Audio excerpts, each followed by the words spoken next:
Joining me now for some reaction and analysis is Danielle Pletka, a distinguished research fellow on US foreign policy and the Middle East at the American Enterprise Institute. Danielle, thank you very much for your time.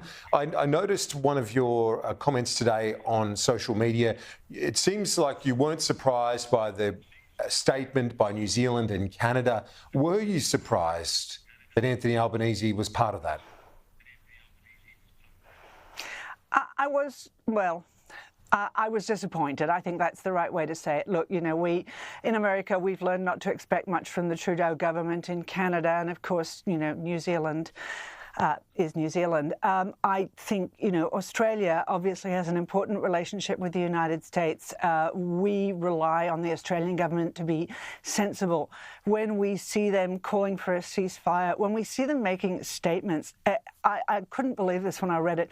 The joint statement says Israel has a right to exist. Not Israel has a right to exist within secure borders or free of terrorism. Just Israel has a right to exist is just pathetic. And bringing that together with the vote in the United Nations, I think is just, it's just awful, really.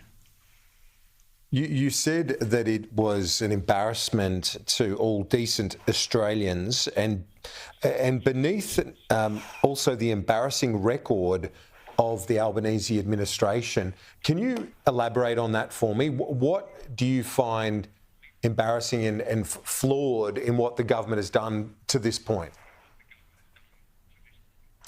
Look, I think we've seen that the Albanese government has first of all, has it had its feet on both sides?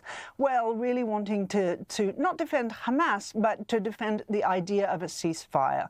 Then we see that the foreign ministry has not been willing to send anybody to Israel. In fact, they were only embarrassed into doing so when the opposition actually was part of a mission to go to Israel and ended up sending their deputy foreign minister, finally pushing Penny Wong into agreeing to go next month.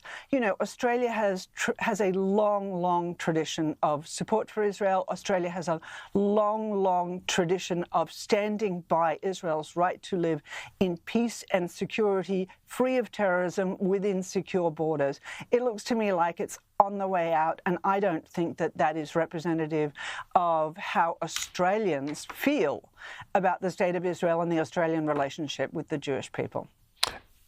In the statement, the Prime Minister and his counterparts said, we recognise Israel's right to exist and right to defend itself, and also stating that there is no role for Hamas in the future governance of Gaza. Hence, you would imagine, according to those words, Danielle, supporting Israel's mission to wipe out the terrorist organisation.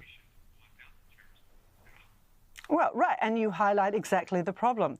You can't actually support Israel's mission to wipe out Hamas at the same time as you support a ceasefire, because a ceasefire will end that mission to wipe out Hamas. So, you know, this is sort of rote box checking on the part of the Albanese government. But when you look at it, when you pass it, when you read the words, as you read the words, Israel has a right to exist, as if somehow that was ever in question, you understand that what they're really talking about is saving Hamas from Israel.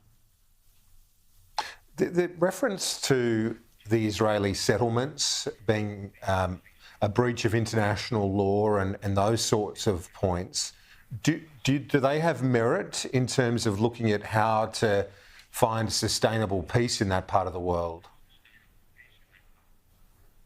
I think that there are questions that are rightly asked, that are legitimate to be asked about Israeli settlements, but they're not contextually relevant right now. Context has become a big word in America, and they're not relevant right now. What's relevant right now is the fact that there are more than 120 hostages, men, women, babies, being held by Gazan terrorists that have not been released.